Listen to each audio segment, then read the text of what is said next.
Dans la première partie, on a pu voir que la Bible contenait une histoire bouleversante.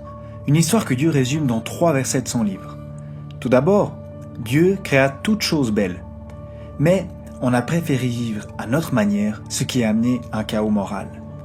Alors Dieu a envoyé son Fils, afin qu'il meure pour nous et qu'il amène la lumière dans nos vies. Mais, pour être honnête, ça ne s'arrête pas là. Parce que tout ce qu'on peut voir de Dieu ici, c'est une lumière dans les ténèbres. Et c'est ce qu'ont vu la plupart des gens pendant plusieurs siècles. Un faisceau blanc dans une chambre noire, en apparence froid et sans merci.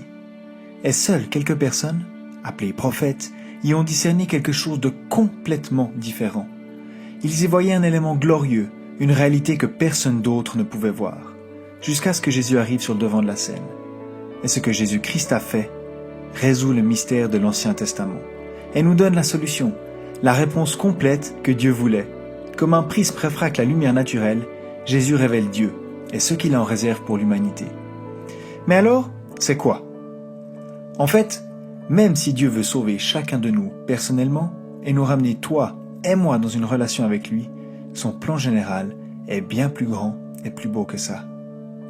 Dieu te voit en tant qu'individu, mais il nous voit aussi collectivement. Et c'est ici que ça devient un petit peu fou, mais voilà.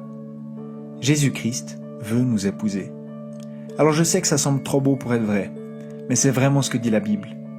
D'ailleurs, c'est pour ça que tu as parfois entendu des personnes dire que la Bible est une lettre d'amour pour l'humanité. En fait, c'en est une, littéralement. Jésus compare la relation qu'il désire avoir avec son peuple avec le mariage. Il est le mari et son peuple est son épouse. Ok. Alors maintenant, on va bien entendu voir si c'est biblique ou non. Mais avant qu'on le fasse, il faut que j'ajoute encore quelque chose. T'as probablement déjà entendu que l'histoire se répète. C'est vrai. Les modèles se répètent au fil du temps. Alors aujourd'hui, j'aimerais te montrer 5 modèles qui se répètent en relation avec le thème du mariage divin. Tu devrais pouvoir les voir dans les 5 parties principales de la Bible, qui sont les suivantes. Les 5 livres de Moïse, la Torah, les livres historiques, les livres poétiques, les prophètes et le Nouveau Testament. Toutes ces parties sont elles-mêmes divisées en 5 sous-parties et racontent toute la même histoire. C'est une histoire d'amour divine. Mais avant d'aller plus loin, soyons clairs. La Bible est un livre vivant, pas un livre de cuisine, ni un livre de maths. Donc si on veut essayer d'enfermer Dieu dans une boîte, on n'y arrivera jamais. Tout ce que je veux montrer ici, c'est un modèle, un pattern que Dieu utilise plusieurs fois pour nous raconter la même histoire. L'histoire commence avec Jésus en tant que créateur. Créant l'homme est donc son homologue. En Ésaïe 54, verset 5, on peut lire « Ton époux, c'est celui qui t'a faite ». Alors jusqu'ici, ça va. Dieu a même donné à l'homme une version miniature de cette relation avec le mariage d'Adam et Ève. Il n'en avait aucune idée, mais il représentait une relation divine. Seul problème, l'histoire ne se finit pas par « ils vécurent heureux jusqu'à la fin de leur jour ». Tu te souviens de ce qu'exprime le verset 2 de Genèse 1 ? Le chaos. L'humanité a tourné le dos à Dieu et s'est faite emprisonner. Mais Dieu est un sauveur. Il a aimé sa femme infidèle et l'a sortie de cette situation.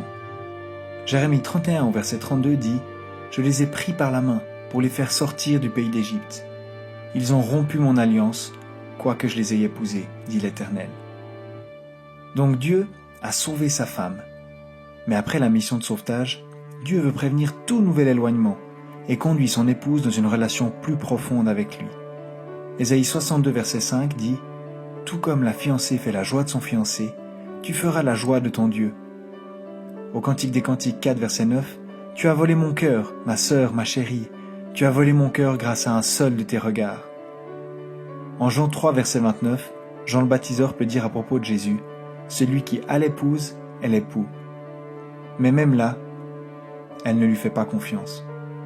Et elle continue de se débrouiller seule, pendant qu'il continue à l'aimer inconditionnellement. Dieu parle au cœur des hommes.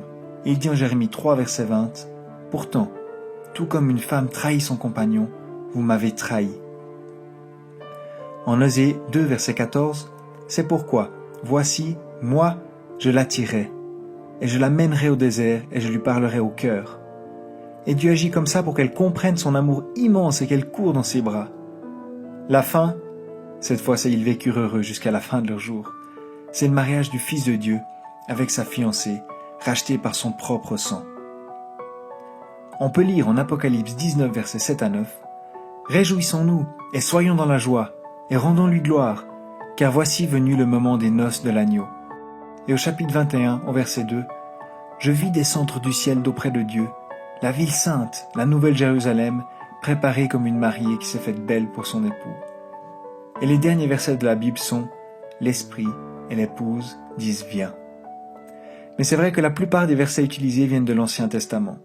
Et on pourrait penser que Dieu ne parle que de son peuple Israël. Alors cherchons le premier verset qui parle du mariage dans le Jardin d'Éden, avant même qu'Israël soit une nation.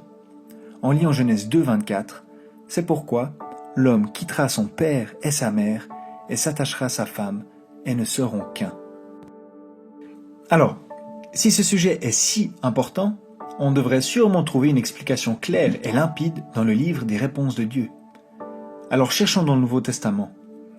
On peut lire en Éphésiens 5, verset 31, « C'est pourquoi l'homme quittera son père et sa mère et s'attachera à sa femme, et ne seront qu'un. » Ce mystère est grand, et je dis cela par rapport à Christ et à l'Église. Tu vois comme la Bible est claire comme de l'eau de roche? On a déjà la première partie du puzzle. Mais maintenant, est-ce que ça ne serait pas génial d'avoir un verset du Nouveau Testament pour chacune des 5 parties qu'on a vues avant? On aurait besoin d'un verset qui dit que Jésus a sauvé l'épouse, ou l'Église. Et Éphésiens 5 dit exactement ça, que Christ a aimé l'Église et qu'il s'est livré lui-même pour elle. Alors ensuite, on aurait besoin d'un verset qui dirait que l'époux veut avoir communion avec son épouse humaine. Et c'est Jésus qui le dit lui-même. Il dit, aussi longtemps qu'ils ont l'époux avec eux, ils, les croyants, ne peuvent pas jeûner. Il veut dire par là, pourquoi est-ce que l'épouse et l'époux ne profiteraient-ils pas lorsqu'ils sont ensemble? Mais on peut aussi déduire de ce verset qu'il y aurait un moment où ça ne serait pas le cas. Et c'est exactement notre 4e partie, où l'épouse attend pour finalement épouser son fiancé. C'est la période de la grâce dans laquelle nous sommes actuellement.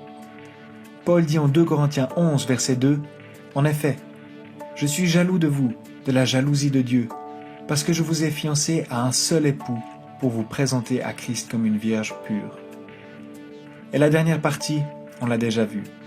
C'est littéralement les derniers versets de la Bible qui disent « L'Esprit et l'épouse disent viens. » Waouh! Je veux dire, c'est énorme. Quand j'ai découvert ça dans la Bible, ça m'a bouleversé et ça a vraiment changé ma vie. Jésus nous aime tous comme son épouse. Imagine, le Créateur de l'univers t'aime comme son épouse. C'est indescriptible. Ça devrait vraiment nous amener à le louer et nous donner l'assurance que rien n'arrivera à son épouse sans qu'il soit au courant et qu'il l'aide de toutes les manières possibles. Quel Dieu incroyable nous avons, et je me réjouis déjà de parler de ces 5 modèles dans la partie principale de la Bible.